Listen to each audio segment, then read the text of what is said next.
Hey, what's up? All right, so you already know who I am. Sacred Genie here, checking in with our weekly Patreon episode. Thank you so much for subscribing. If you're reading this title, we're going to talk about kinks and fetishes and a couple of my favorite kinks that are kind of, not even going to say kind of, they're very taboo, especially in the black community, but they're extremely taboo for a lot of people. And as my sexual preferences start to change as I get older and I'm open to doing new things instead of just the same old same, things that I'm very interested in that I have not had a chance to actually partake in. Well, some things I have, but we'll get into it. So, with it being the last day of October, it is Halloween. So I'm going to get this posted before the holiday is up. So hopefully you get to see it before, the day is over. And also, with it being Titty Tuesday, I had to dress the attire. That is such a great Halloween treat, don't you think? To have titties just celebrated on on the day of kink and the day of, well, Halloween isn't all about kink, but we celebrate kinkiness on Halloween. You feel me? But it's just a beautiful time. So, aside from like my birthday, Halloween might just be my favorite holiday. I mean, before Christmas and all that shit.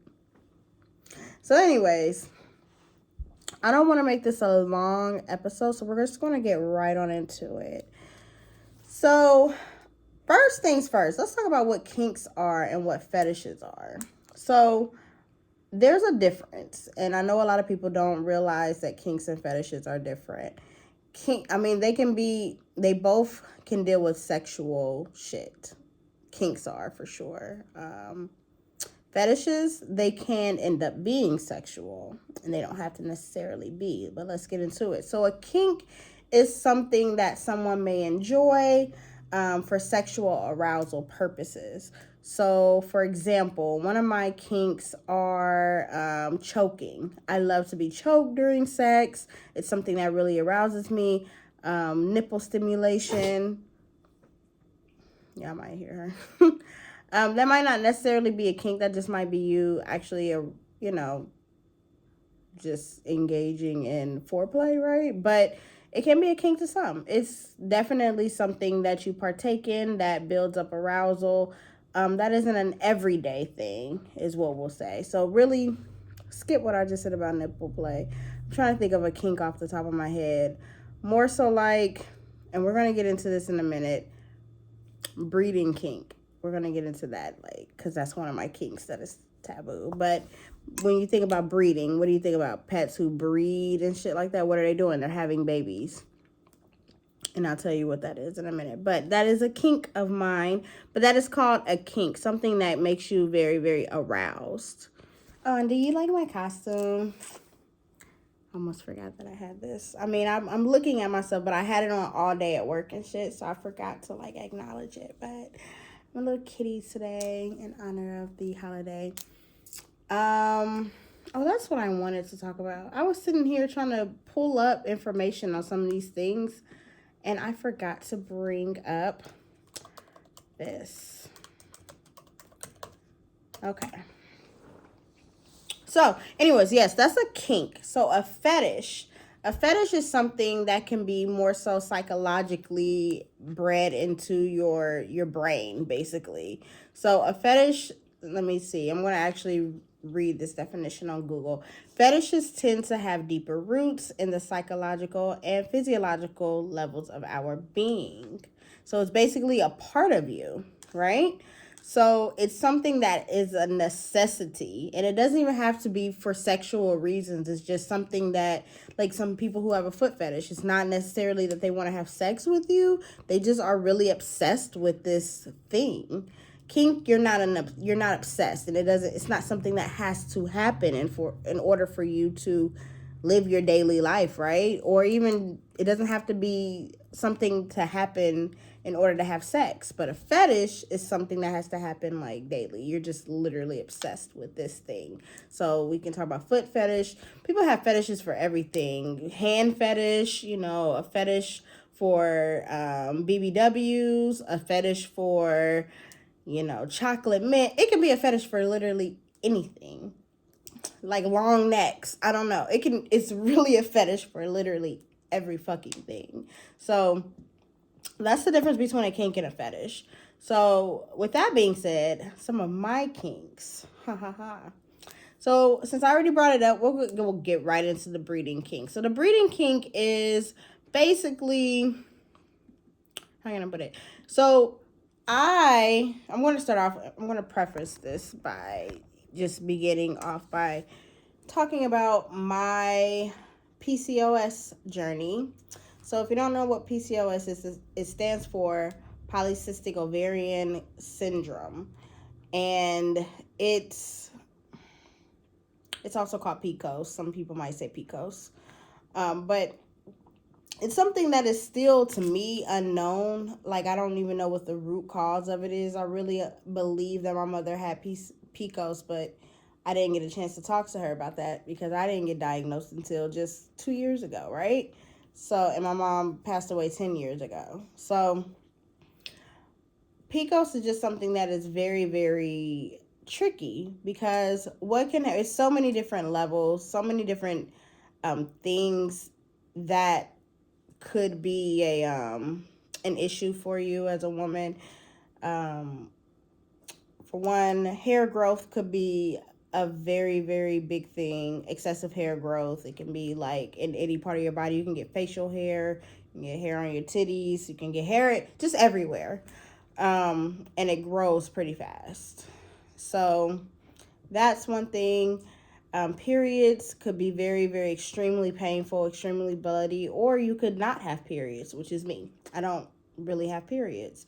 The only way that I consistently have had periods was when I was on birth control, and that was the reason why I was on birth control, was to regulate periods. But then I don't like birth control. I don't like what it does to your body, and then it's very counterproductive if you ever do want to get pregnant.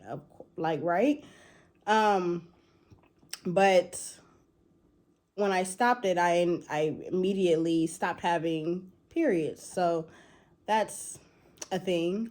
There's so many other things that come with PCOS. So it could be a chance that you can't get pregnant. I know a lot of women that have had children while having PCOS. I'm not one of them, and I've had plenty of times when this should have happened. But I'm grateful because I don't really want kids. But that brings me into the breeding kink. So I am able to enjoy my breeding kink as of right now because you never know what could happen. You never know what is in store from the universe. So it's very, very, very important that you be cautious. But with me having PCOS, it's hard for me to know when I'm ovulating. So that creates a problem, right? So I don't know when are my ovulation days because that's what I need to know in order to avoid having unprotected sex, getting nutted in during those days. That's days when I can get pregnant, right? So with me realizing that I have not yet been pregnant, let me knock on wood, I have had my fair share of times where I have had unprotected sex. I mean, we're all grown here, right? I even experimented with someone, and I don't even know if they know that I experimented with them because I didn't really realize that I was experimenting. I just wanted to fuck and see if I could get pregnant. I wasn't gonna have the motherfucker, but I had never been pregnant before. Still haven't, right? So we fucked literally every day of the month, and he nutted in me pretty much every day. Pretty much. Maybe like 1 or 2 days were like a no nut in my cooter cat. But definitely, I tried it out. And I wanted to see, could I get pregnant? And I didn't get pregnant, as I said before. But I realized that was like a rush for me. It gave me like this, it's like when you sneak someone into your parents' house or you're sneaking out of your parents' house, it gives you that rush that I haven't had in a long time since I lived with my parents. Like, something that I know that I don't want to get caught doing, or it's something that I know that I don't want to happen, but the rush of the chance that it could happen really turns me the fuck on. And that's what a breeding kink is. You don't really want to get pregnant, but you know that you could get pregnant. It turns you on the fact that you could get pregnant. So it's not necessarily having unprotected sex that gets you and getting nutted in. It's the fact that you might just get pregnant. It's really that is the root of the kink itself. So I hope that explained what a breeding kink is. But I definitely have that kink. And like I said, I tried. I really, really, really did try. Unintentionally wanting to get pregnant. Or I intentionally tried, but I don't really want to be pregnant. So, if that makes sense. So, anyways, that next kink I wanted to talk about in honor of my costume, pet play. And I've talked about this a little bit before, but I kind of wanted to talk about it a little bit more in depth. So, for me, I have never actually tried pet play, and I really, really want to. And I'm getting more knowledge about what it entails. It can be something as simple as just wearing a tail in the bedroom and being talked to as if you are an animal, to actually being locked in a fucking cage like an animal. Now, I don't know if I want to be that extreme, but I do have a dream of having an actual BDSM kinky room. Like, I really want a dungeon in my home one day. Probably not this home because it's not big enough, but my future home, I really want a dungeon. I want to have the cage in there. Now, do I want to be treated like an animal? I guess in a sense, that's what will be happening since I'm locked in the cage. But I don't. The only way that I've seen pet play with a cage involved being done was with white people, and it was very, very animalistic, and I didn't like it. It did not turn me on. It was just like, what the fuck are y'all doing? Like, and I don't yuck anyone's yum, but it's just something that I personally am like, I don't think that's for me. It's not for me. I know that it's not. But literally, I want me a cage. I do want one. But I don't want like the little cage on the floor. I want like the big, tall one. Something that I can have a lot of space in and all that stuff.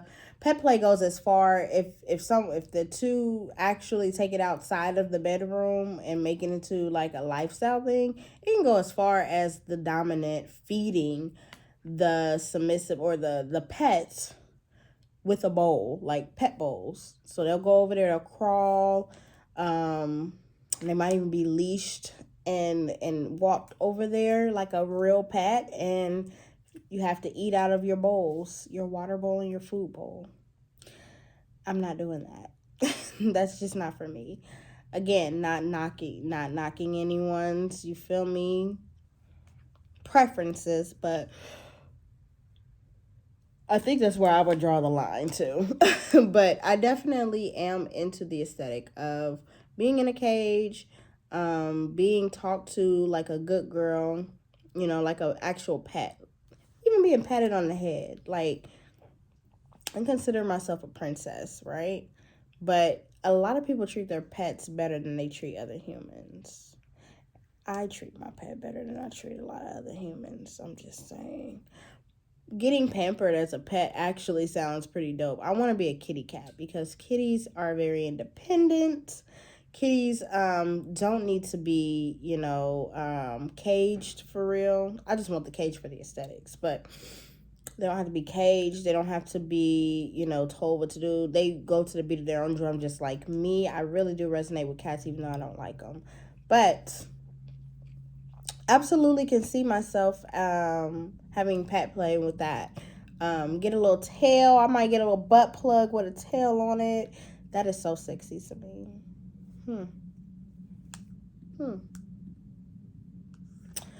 But anyways, let me see. I'm about to give you some ideas for pet play. I pulled up this article Yep, it brings up talking dirty. What a good puppy, good girl, good boy. You got to be very, very consistent throughout the thing. That's with any role play, though. I feel like a lot of people don't like role play because they think that it looks silly or whatever. If you laugh, that's good. That actually shows that you both are human, and it shows that you're having fun. So it's okay if you laugh and you break a little bit of character, but let's get back into it. Let's get right back on into it. Don't give up on it. Doesn't have to be serious. um, Diamond likes to have certain props. It says here, make sure that you have certain props so that way you can make the scene come to life. So like your collar, your leash, bowls and all that kind of stuff. Puppy pads. It gets deep. You really are playing the role of a pet. This says start with a ritual. It says start with the submissive stripping naked, getting on their hands and knees and kissing the owner's feet. Ooh, another ritual of choice. A ritual like this. Now I would have to be the owner if somebody's kissing feet, it's not me. You can kiss my feet though. A ritual like this lends itself easily to starting a pet play scene. Okay, whatever. I don't have to get into all of that stuff. Ooh. You can do like training. Oh wow, this is really, yeah. You can do sensory play by having your pet sniff various parts of your body, similarly to how a real animal would. I like that. Because I do love scents. I love smelling my partner's body. I love licking all over my partner and stuff like that. So certain elements that I feel are sexy are things that I would incorporate as far as pet play. But I don't want to get too deep into it. I mean, I don't psychologically have the sexual correlation with pet play in that manner. But when it comes to like the basics, like what I named off, the things that I take from it and stuff, I'm all for it. I'm all for being submissive all the time. So anything that involves something submissive, I'm willing to try. I'm pretty much willing to try. So that is, pet play is one of them. And then the last thing that I wanted to quickly kind of go over is the collaring kink. And that's basically, it goes deep. And the reason why I want to bring it up was because it's not necessarily only associated with pet play. It's also something associated with ownership. So like if you have a dominant, your dom basically owns you if you have that type of dynamic. And whenever they put that collar on you, that's like married people when they wear a ring. Not to say that y'all own each other, but that's a way to signify your commitment to one another and to show that you're taken, right? That's just basically what it is. You wear the ring, yes, symbolism of da-da-da-da, but you wear that ring because you want motherfuckers to know that you're taken. You are claimed. You are spoken for. You feel me? So that's what the collar is. It's not a commitment. Well, it is a commitment between the dom and the submissive, but it's something to show that you are owned. So anybody that is in that type of community, in the kink community, and they see a collar on you, they would understand that you are already taken, basically. You already have a dom.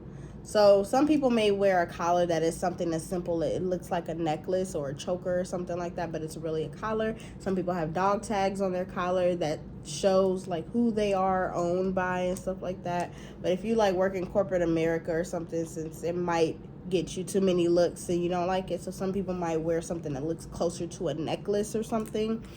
Let's look into collaring a little bit more. So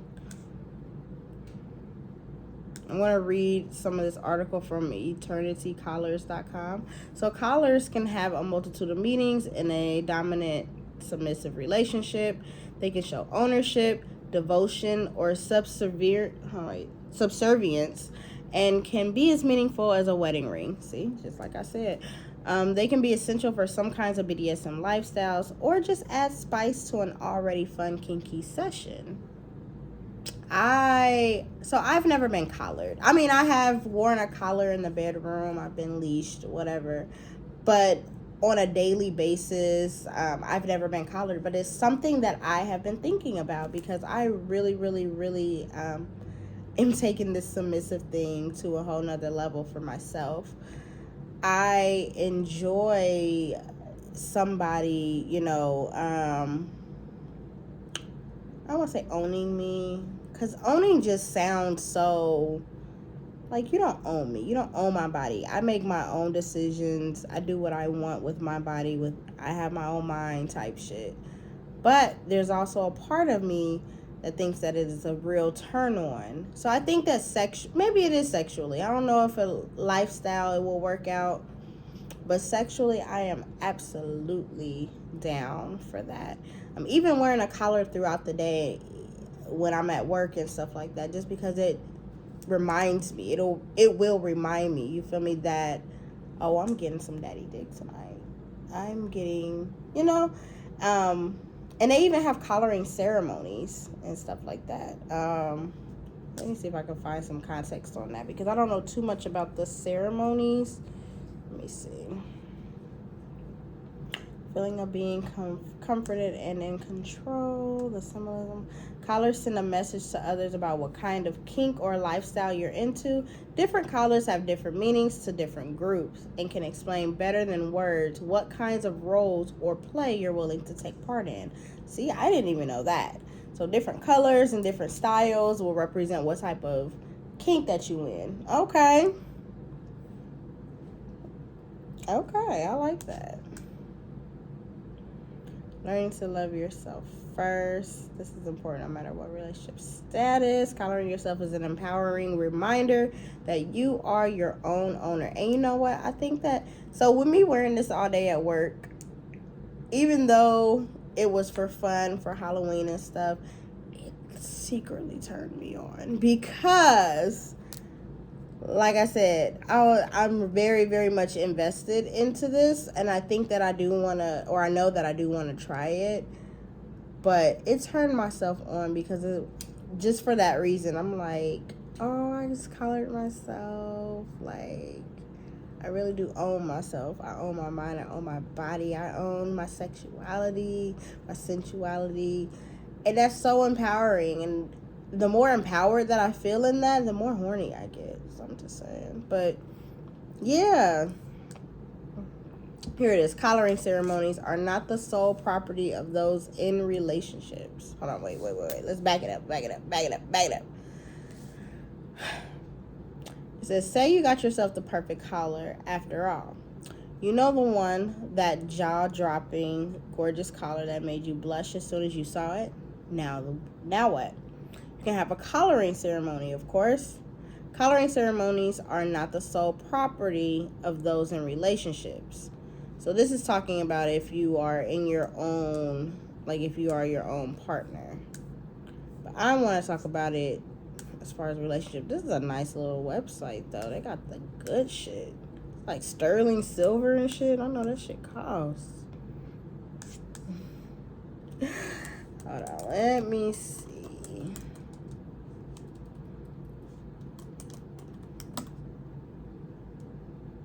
A collaring ceremony can be a symbolic gathering between two or more people and a group of friends to honor a commitment.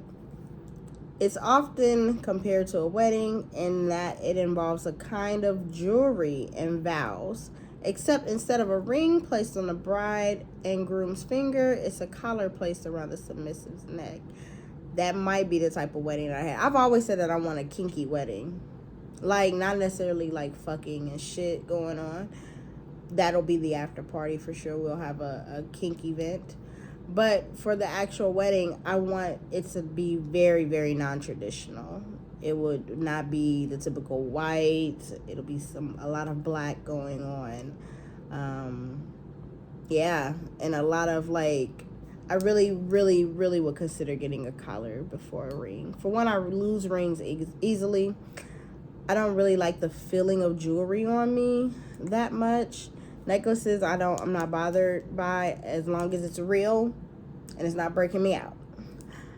I could definitely see a collar being used. Absolutely. But yeah, so that's basically the extent of collaring. And like I said, it can extend to pet play and stuff like that if you wanted to, but it's really a lifestyle, and that would be considered a kink. That would be considered a kink. Or would it be considered a fetish, since it's something that is, you know, collaring. Let's look.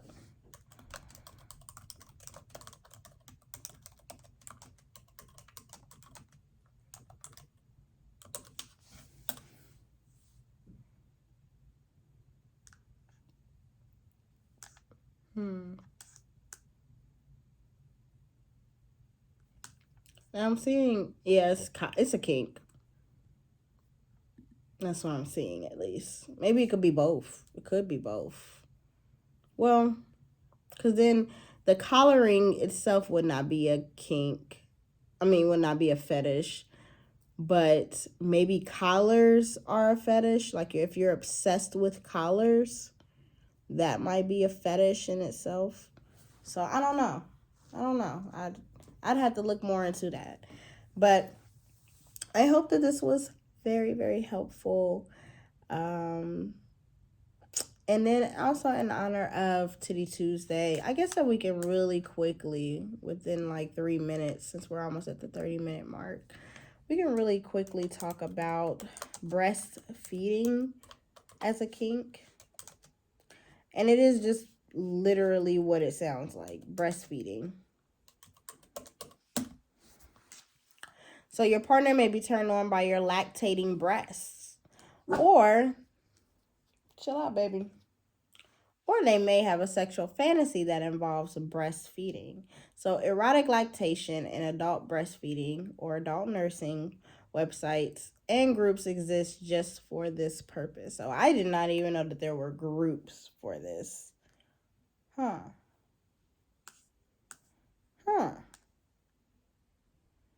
It says oxytocin is released when you're breastfeeding, as well as when you have an orgasm, meaning that you may not feel the same need for sex. Instead, you're getting your affection hit from that epic 3 a.m. night feed. Give your libido a chance, though. It may go up and down. So I did know that oxytocin is released during breastfeeding. So that explains a lot about why people, specifically new moms,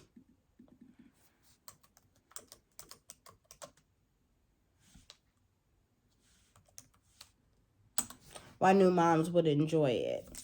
Let me see. If you don't know what oxytocin is, it's a hormone that is released by the pituitary gland. I don't know if I'm saying that right. Pituitary gland. Pituitary. Pituitary. Okay. I think I said that right. It's a hormone released by the pituitary gland that causes increased Let's just start this over. A hormone released by the pituitary gland that causes increased contraction of the uterus during labor and stimulates the ejection of milk into the ducts of the breast. In the brain, oxytocin acts as a chemical messenger and has an important role in many human behaviors, including sexual arousal, recognition, trust, romantic attachment, and mother-infant bonding. As a result, oxytocin has been called the love hormone or cuddle chemical. So I can see that. I can definitely see why some men, and I know that there are men who enjoy breast milk. They enjoy feeding off of their woman. and it brings you closer. Breastfeeding brings you and your child closer. So I can only imagine with the oxytocin being released, the warmness, the closeness, the intimacy that it brings with you and your partner. So completely understand that. Don't know if it's for me, but I wouldn't knock it unless I tried it. But I ain't trying to get pregnant, so I probably won't be trying that. But yes, so those are my kinks, aside breastfeeding aside, but those are my kinks. Let me know what your kinks are. If any of these kinks sound appealing to you, if you've tried them, let me know. I really do want to know, and I appreciate y'all for hanging in there. Thank you so much to my subscribers, and yeah, I love y'all. Bye.